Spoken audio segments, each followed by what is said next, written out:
Welcome to Old Bethpage Village Restoration, a living history museum where you can step back into farm village life of 19th century Long Island. Located just 35 miles from midtown Manhattan, this 209-acre recreated pre-Civil War village transports visitors back to a simpler time. Open since 1970, the village features over 24 historic homes from across Queens and Long Island, painstakingly moved here and meticulously cared for by skilled craftsmen to preserve each of their unique histories. Costumed volunteers inject life into the place, manning the bar at the tavern, holding down the fort at the local school, and demonstrating 19th century skills and trades for visitors.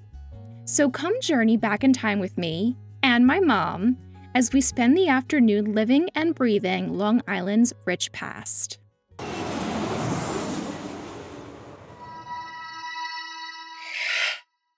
First, a little logistics to know before your visit. Old Bethpage Village Restoration is located in Old Bethpage, New York, right on the border of Nassau and Suffolk counties on Long Island. It's an interesting day trip from New York City, but you will need a car to get here. Opening hours of September 2025 are Thursday, Friday, Saturdays, and Sundays only from 10 a.m. to 4 p.m. The last admittance is 2:15 p.m., though if you get here that late, you're gonna have to rush to finish. Ticket prices as of September 2025 are adults 13 years and above, $15, seniors 60 years old and above, $12, children ages 5 to 12 are $12, and children 4 years and younger are free. Okay, with those details out of the way, let's head into the village. There's ample free parking, and once you're sorted, you head on over to the reception center. This modern building is where you'll buy your tickets and get information on the village, including which buildings are currently open to the public. This can vary depending on the availability of staff and volunteers, but you can always call ahead to check. There were plenty of buildings open when we visited on a very hot summer weekend afternoon. The reception center also houses a small museum, where you can learn a bit more about the history of 19th century Long Island, as well as provide some detailed background on each of the historic buildings that you'll pass by on your visit. Don't forget to grab a map before you head out. The paths are easy enough to follow, but the map is useful to know which building you're looking at, as well as to make sure you don't miss anything. As we go, I'll highlight each spot on the map and indicate the building number so that you can see how we worked our way around. Although there's really no one way to explore the site, and our route was not very efficient, so I wouldn't recommend copying this sequence exactly. Once you've grabbed your map and taken care of any bathroom, snack, or water needs, it's time to head on out into the village. While walking around in the summer heat isn't fun, one of the perks of visiting on a summer weekend was that we got to watch some of the old-time baseball game.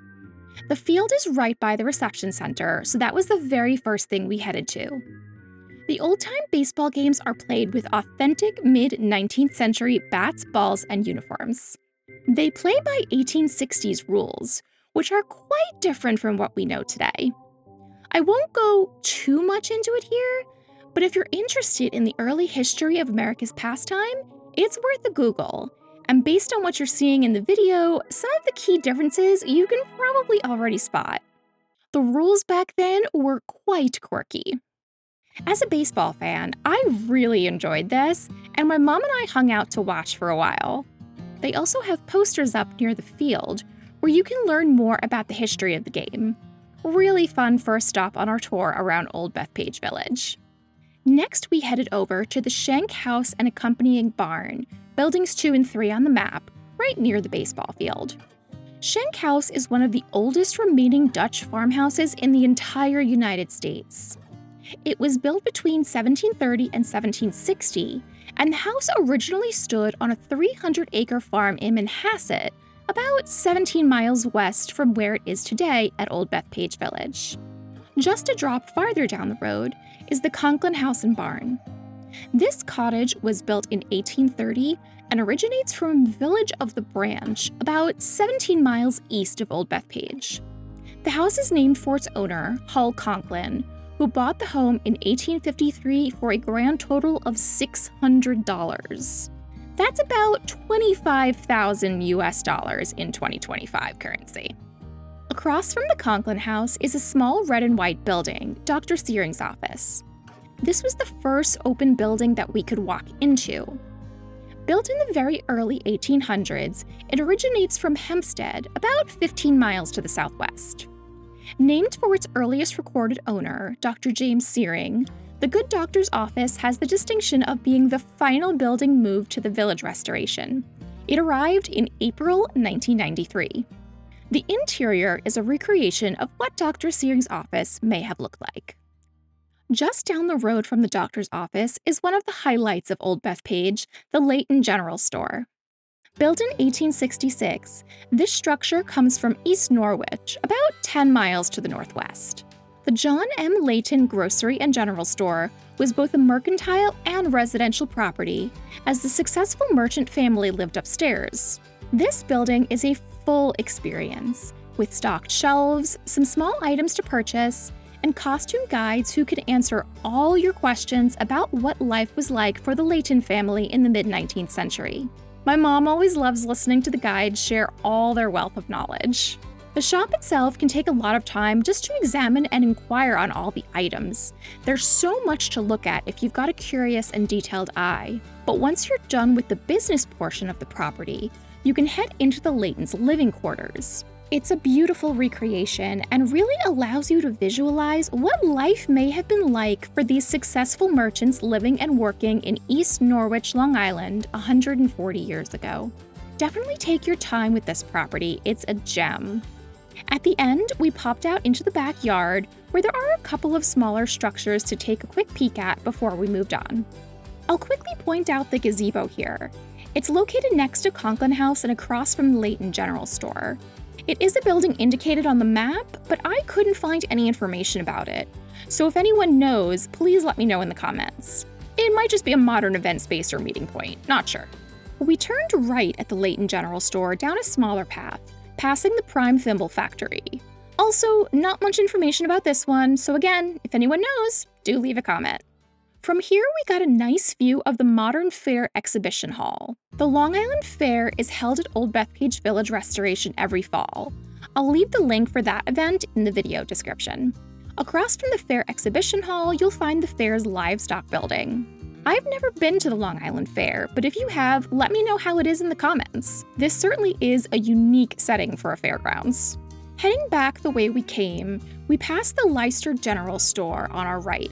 Built in the early 1800s, it also comes from East Norwich.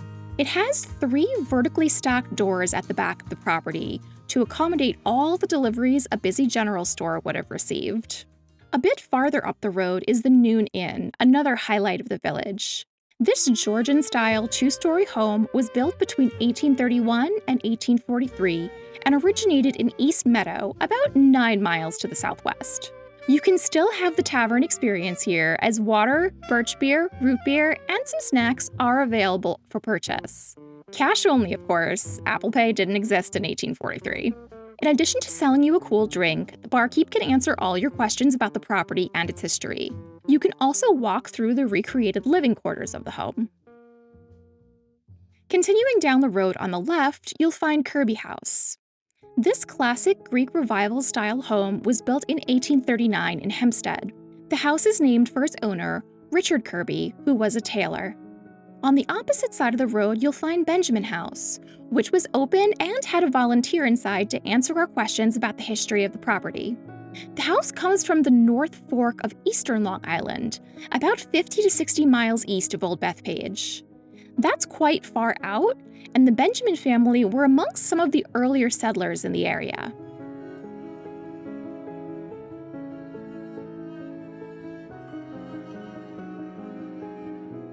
I got a real kick out of seeing the outhouse up close. No thank you! Next up was the District No. 6 schoolhouse, which was probably my favorite stop of the day. I find learning about schools and educational methods of the past just fascinating. The costumed volunteer here was also in full character, so he really brought everything to life. He was even reading a copy of a newspaper from the late 1800s when we arrived. Built in 1826, the schoolhouse comes from Manhasset. It is only one room, and students of all ages were taught here together. The final classes were held in this building in 1868. The volunteer here really was great. I'm so happy this building was open and that it was staffed with someone so enthusiastic about the history. Minetto Hill Methodist Episcopal Church is up the road and to the left. It's a significant stop here, as it was the first building moved to the Village Restoration. Built in 1857, the church comes from neighboring Plainview, which is the next town over from Old Bethpage. The building wasn't open for entry, but the Dutch door was open so that we could at least peek inside. We followed the road that headed left, stopping at an old local cemetery.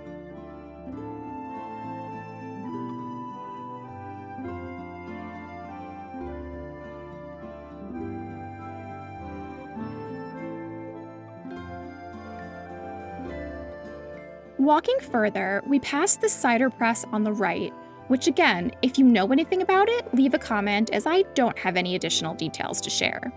The Hewlett House was next. Built in the 1790s, this Federal-style home also didn't travel far, as it originated in Woodbury, just 4 miles north of Old Bethpage.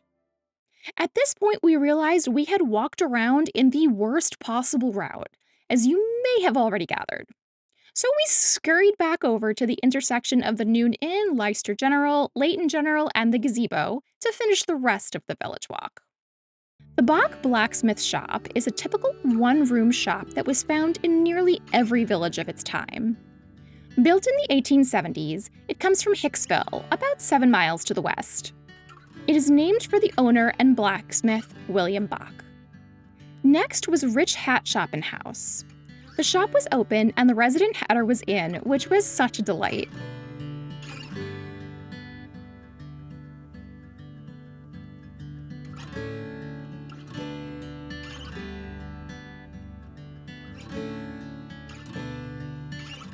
The accompanying Cape Cod-style home belonged to the hatter Lewis Rich. It was built in 1813, and both the shop and house come from Middle Island, about 32 miles to the east. While next to each other today at Old Bethpage, back in their original location, they were situated a few miles apart. The older lady in here spooked me at first. She was so still when we walked in, I thought she was a mannequin. The large home next door is Lauren's house. This was a really nice one to tour and also had a costumed volunteer to provide background information. I found this building to be really fascinating because it comes from College Point in Queens, which is a couple of towns over from where I grew up. You can see this was a wealthy residence. It was bought in 1774 by farmer and real estate man Leonard Lawrence, and this beautiful home remained in the family for the next 100 years. When the house eventually made the 25-mile journey from Queens to Old Bethpage, it had to be dismantled and then meticulously put back together once it reached the village. We were running short on time by this point in the late afternoon, so we made a quick stop at the Williams farm. Named for Richard Williams, this house dates to 1820 and originally comes from New Hyde Park, about 17 miles west. Underhill Barn was the penultimate building we visited.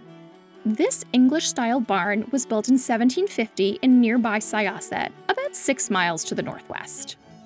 The last stop was Powell House. We were rushing to finish before closing, and you can see how sweaty we were by this point. It was a very hot summer afternoon. The first section of the house was built around 1750 by Joshua Powell, and is the only building that is original to this location. The original house was expanded upon several times during its history, with this current version restored to the way it would have appeared when the owner's grandson, Richard S. Powell, lived there. I'll also quickly mention Stop 13, Cooper House. I don't know how, but somehow we walked right past this one and missed it. It's an interesting stop, though, as it was owned by the famous industrialist, inventor, and philanthropist Peter Cooper, who founded Cooper Union, a well-known college on the edge of Manhattan's East Village.